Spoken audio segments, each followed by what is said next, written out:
Hello guys, क्या हाल है? सब खैरियत से हैं। उम्मीद है कि आप सब ठीक होंगे, फिटफाट होंगे, खुशबाश होंगे और जहाँ कहीं भी होंगे हमारी दुआ है कि आप हमेशा की तरह हंसते और मुस्कुराते होंगे। तो मैं हूं मोहम्मद तैयब और मैं मोहम्मद ताहिर। और हमारे यूट्यूब चैनल पर आपका स्वागत है। तो गाइस, जिस वीडियो पर हम रिएक्ट करने वाले हैं उसका टाइटल है जी, Mumbai to replace for India. आज हम ये वीडियो देखेंगे और काफ़ी कुछ जो जानकारी है मेट्रो के हवाले से, तो ये हम इस वीडियो में हासिल करेंगे कि भारत के अंदर कितना काम जो इस पर हो चुका है और कितना काम बाकी है और कितनी तेज़ी से काम किया जा रहा है। तो गाइस, अगर वीडियो आपको पसंद आए तो आपने इस वीडियो को लाइक करना है, अपने दोस्तों के साथ इसको शेयर करना है और आपने हमारे चैनल को सब्सक्राइब ज़रूर करना है। तो आइए गाइस, वीडियो की तरफ वीडियो करते हैं स्टार्ट। नमस्कार दोस्तों, इंफ्राटोस्टी के नए एपिसोड में आपका स्वागत है। तो चलिए शुरू करते हैं।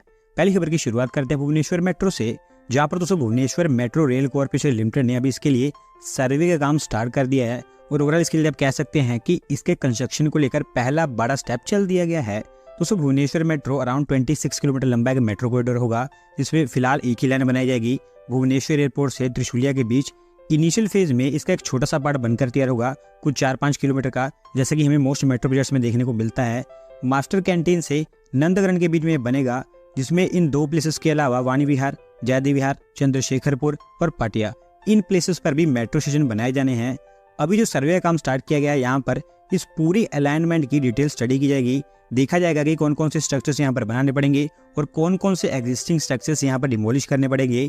बीएमआरसीएल के अलावा Bhubaneswar municipal corporation, Bhubaneswar development authority, Bhubaneswar smart city limited, GAIL limited, TPCODL, इस तरह की एजेंसीज मिलकर ये सर्वे काम कर रही हैं और ओवरऑल कह सकते हैं कि 2 से 4 महीने के अंदर अंदर ये सर्वे कंप्लीट होगा। अगली दोस्तों अपडेट हमारी इंडियन एयरलाइन इंडिगो से है, जहाँ पर दोस्तों उनके बिजनेस के एक्सपेंशन के लिए इंडिगो अभी और बड़े एयरक्राफ्ट को प्रोक्योर करने जा रही है और अभी इसके लिए उन्होंने फ्रेंच एरोस्पेस मेकर एयरबस के साथ में एक एयरक्राफ्ट डील भी साइन की है। दोस्तों इंडिगो बाय फार हमारे देश की लार्जेस्ट एयरलाइन है। अभी इनका प्लान है कि वो लॉन्ग रूट्स पर भी उनकी फ्लाइट्स को स्टार्ट करेंगे, जिसके लिए उनको बड़े एयरक्राफ्ट खरीदने होंगे। अभी 30 एयरक्राफ्ट इन्होंने ऑर्डर किए हैं A350-900 सीरीज के, जिसकी एग्जैक्ट डील वैल्यू तो नहीं बताई गई है, लेकिन 4 से 5 बिलियन डॉलर के बीच में ये डील है। बड़ी एयरक्राफ्ट के कारण इंडिगो भारत से US, भारत से ऑस्ट्रेलिया, भारत से यूरोप, इन लॉन्ग रूट्स पर कंटिन्यूस फ्लाइट ऑपरेशंस को स्टार्ट कर पाएगी, जिसके चलते ये एयर इंडिया, एमिराट्स, कतर एयरवेज, इस तरह की जो एयरलाइंस हैं उनके साथ में डायरेक्टली कम्पीट कर पाएगी और होपफुली एयरबस का कहना है कि 2027 तक वो इसकी डिलीवरी स्टार्ट कर देंगे। अगली दोस्तों अपडेट चाबहार पोर्ट से है, जहाँ पर दोस्तों चाबहार पोर्ट डील अभी ऑलमोस्ट फाइनल स्टेज में पहुंच चुकी है और अभी आखिरकार 2 दशकों के बाद ये डील आपको फाइनलाइज होती हुई दिखाई देगी। दोस्तों चाबहार पोर्ट का सबसे पहले डेवलपमेंट प्रपोजल 2003 के आसपास सामने रखा गया था। 2013 तक तो उस पर कोई काम हुआ ही नहीं और फिर 2013 में जब हमारी गवर्नमेंट ने अनाउंस किया कि वो चाबहार पोर्ट में $100 मिलियन की इन्वेस्टमेंट करेंगे, तो फिर वेस्टर्न सैंक्शंस के कारण वो काम आगे बढ़ ही नहीं पाया।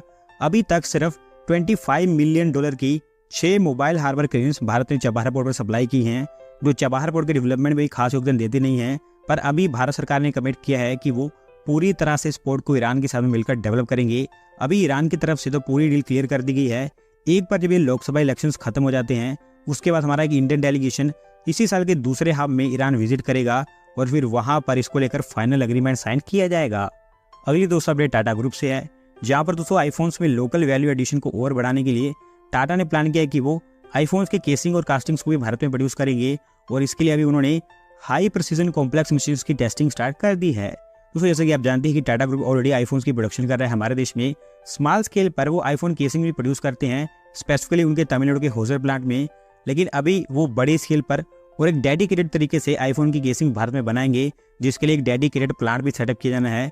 अभी एज ऑफ नाउ भारत में जितनी भी आईफोन्स बनाए जाते हैं और उनमें जितनी भी केसिंग्स और कास्टिंग का इस्तेमाल होता है, वो सभी के सभी बाहर से इंपोर्ट किए जाते हैं। लेकिन क्योंकि एक बार जब टाटा इनकी प्रोडक्शन स्टार्ट कर देगा तो हमारी इंपोर्ट डिपेंडेंस तो कम होगी और at the same time iPhones में जो लोकल वैल्यू एडिशन है वो और बढ़ता हुआ दिखाई देगा। और अभी जैसा कि मैंने आपको बताया कि मशीन्स की टेस्टिंग स्टार्ट हो गई है, तो होपफुली इसी साल के अंदर अंदर ये मैन्युफैक्चरिंग का काम भी स्टार्ट करेंगे। अगली दोस्तों update south Korean car maker Hyundai से है, जिन्होंने प्लान किया कि वो भारत में अभी उनकी लोकली मेड EVs को भी बेचेंगे और अगले कुछ सालों के अंदर अंदर वो भारत में उनकी ओवरऑल प्रोडक्शन कैपेसिटी को 1.5 मिलियन यूनिट्स पर एनम तक पहुंचा देंगे। तो ये प्रोडक्शन कैपेसिटी Hyundai और Kia, जो कि Hyundai की ही सब्सिडी कंपनी है, दोनों के द्वारा मिलकर क्रिएट की जानी है। सबसे पहले Hyundai के द्वारा भारत में उनकी ईवी कार्स बनाई जाएंगी और इसी साल के अंदर अंदर वो उसको बनाकर लॉन्च भी करेंगे। उसके बाद 2025 के आसपास किया के द्वारा भी भारत में उनकी ईवी कार्स बनाई जाएंगी, जिनको वो भारत में ही बेचने वाले हैं। Hyundai के द्वारा चेन्नई और पुणे प्लांट में, जबकि किया के द्वारा उनके अनंतपुर कार प्लांट में इनकी मैन्युफैक्चरिंग की जाएगी। अगली दोस्तों अपडेट मुंबई सबअर्बन से है, जहाँ पर दोस्तों वेस्टर्न रेलवे जोन ने अनाउंस कर दिया है कि खार गोरेगांव 6 रेल लाइन का भी कांदिवली पार्ट वो जून तक कंप्लीट कर देंगे और अभी इसके ऊपर ऑलमोस्ट 90 से 95% तक काम कंप्लीट हो चुका है। दोस्तों 6 रेल लाइन वेस्टर्न रेलवे के द्वारा खार से बोरीवली के बीच में बनाई जा रही है, जिसकी लेंथ अराउंड 30 किलोमीटर के आसपास है। खार से गोरेगांव पार्ट को पिछले साल नवंबर के आसपास ओपन कर दिया गया था और अभी गोरेगांव से कांदिवली के बीच में अराउंड 4.5 किलोमीटर की स्ट्रेच ऑलमोस्ट पूरी तरह से बनकर तैयार हो गई है, जिसको भी जून में ओपन किया जाना है। हालांकि ओरिजिनल प्लान तो ये था कि गोरेगांव से लेकर जो पूरी बोरीवली तक की पार्ट है वो ही जून तक कंप्लीट कर दी जाएगी, पर क्योंकि लैंड एक्विजिशन में काफ़ी डिलेज देखने को मिले थे तो उसके चलते इस प्रोजेक्ट की डेडलाइन को थोड़ा सा और आगे बढ़ा दिया गया। अभी जून तक कांदिवली पार्ट तैयार होगा और जो बोरीवली तक का पार्ट है उसको नवंबर तक तैयार करने की बात की जा रही है। और एक बार जब ये तैयार हो जाती है तो वेस्टर्न रेलवे के सेक्शन के ऊपर मेल एक्सप्रेस, जैसा कि आप जानते हैं कि जिस तरह की दुनिया की आबादी बढ़ रही है और जो है ना बढ़ती आबादी के साथ जो मसाइल हैं वो भी काफ़ी ज़्यादा जो है ना बढ़ते हुए नज़र आ रहे हैं। और इसको जो हर शहर के अंदर जो सबसे बड़ा मसला है ना, वो मसला ये है कि ट्रैफिक जाम, यानी कि ट्रैफिक का ज़्यादा होना और रश लगना, और इसके बाद जो है ना सड़कों के ऊपर जो है ना काफ़ी ट्रैफिक जो रुक जाना और जो है ना आमदोरफ्त का रुक जाना, ये जो है ना सबसे बड़ा मसला जो है ना, यानी कि सबसे बड़ा मसला जो है ना इस वक्त जो है ना ट्रैफिक जाम का है। जो बड़े शहर है ना, जिस तरह के हमारे यहाँ कराची हो गया, लाहौर हो गया, इस्लामाबाद हो गया, फैसलाबाद हो गया या मुल्तान हो गया, और आपके यहाँ जिस तरह मुंबई, दिल्ली, अहमदाबाद हो गया, और जो है ना और भी हैदराबाद हो गया, और इसके अलावा जो बड़े शहर हैं उनमें जो सबसे बढ़कर जो है मसला है ना वो ट्रैफिक जाम का है। और इससे हट के जो मसला है ना वो ये है कि यानी कि सफ़र का लंबा होना और ज़्यादा समय लगना और जो किराया ज़्यादा अफोर्ड करना। और आम पब्लिक के लिए सबसे बड़ी सुविधा है वो ये है कि उसके लिए जो कह लेना कि एक मेट्रो सिस्टम ये चला देना, जो है ना ये पब्लिक के लिए बहुत ही ज़्यादा फ़ायदेमंद है, क्योंकि आपका वक्त भी बचेगा। और इसके अलावा जो है ना अगर 100 रुपये अगर लगा रहे हैं किराया, तो वहाँ पर आपका जो है ना सिर्फ 20 रुपये लगेगा, वक्त भी बच गया और जो है ना किराया भी बच गया। तो सबसे पहले जो हमने ये इसमें जो इस तरह न्यूज़ काफ़ी जो हमारे इंडिया के जो प्रोजेक्ट शुरू हो रहे हैं या जिस तरह काम किए जा रहे हैं या न्यू जो चीज़ें बनाई जा रही हैं उसके हवाले से ये वीडियो थी। और जो है ना जो फर्स्ट थी ना वो मेट्रो के हवाले से थी। और इस वक्त जो है ना भारत के अंदर काफ़ी सिटीज़ के अंदर जो है ना मेट्रो चला दी गई हैं, और जो काफ़ी ऐसे शहर हैं जहाँ पे ये काम तेज़ी के साथ जो है ना वो जारी है।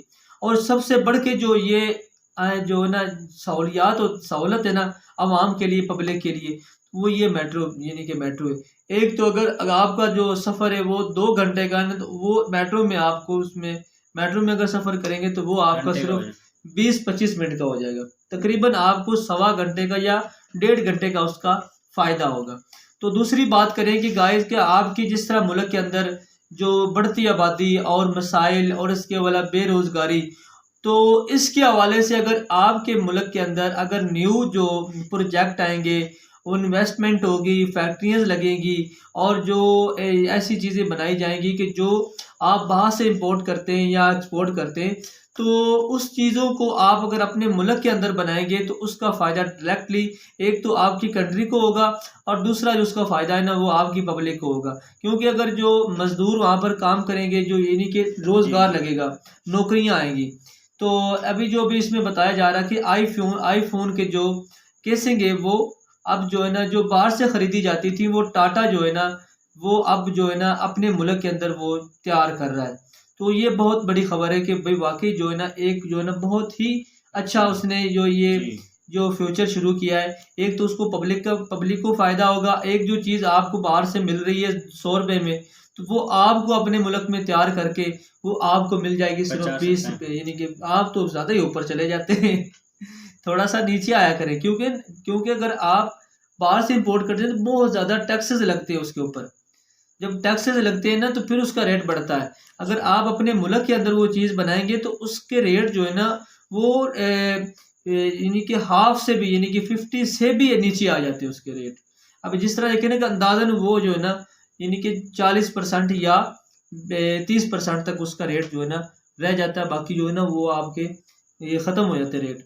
तो ये बहुत अच्छी बात है।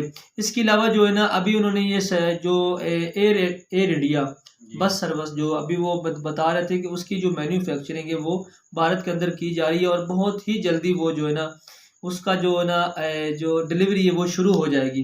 तो ये बहुत अच्छी बात है क्योंकि आपके मुल्क में जितने प्रोजेक्ट लगेंगे उसका डायरेक्टली फ़ायदा आपकी पब्लिक को होगा और आपके आपके मुल्क के ख़जाने को होगा और इसकी वजह से आपकी जो जीडीपी है वो ऊपर जाएगी। और उनके एनडीए को उसका नाम क्या, वो जहाज कंपनी, वो भी अभी इनकी जहाज खरीद रही है। हाँ जी, देखिए ना कि वो बड़े प्लेन खरीद रही है। तो ये चीज़ें होती हैं कि आप अपने मुल्क के अंदर जो चीज़ें तैयार कर लेते हैं ना उसका तो एक फ़ायदा आपके मुल्क को भी होता है, ना तो आपको बाहर से ख़रीदनी पड़ती है और डायरेक्टली आप उसको ना एक्सपोर्ट भी कर सकते हैं। और इसके अलावा और क्या बता रहे थे? और वो हुंडई जो इनकी कंपनी लॉन्च कर रही है अभी। हाँ जी, हुंडई हुंडई यानी कि वो भी इसमें बता रहे थे कि वो भी जो है ना अभी कुछ ना वो कर रही है। हुंडई की दुआ आ गई। हुंडई ने कार को लॉन्च करती है इंडिया सिर्फ। हाँ जी, ये तो गाइस वैसे भी जो है ना भारत के अंदर जो है ना टाटा मोटर्स और जो होंडा है या बहुत से ऐसे प्रोजेक्ट हैं वो भारत के अंदर जो शुरू है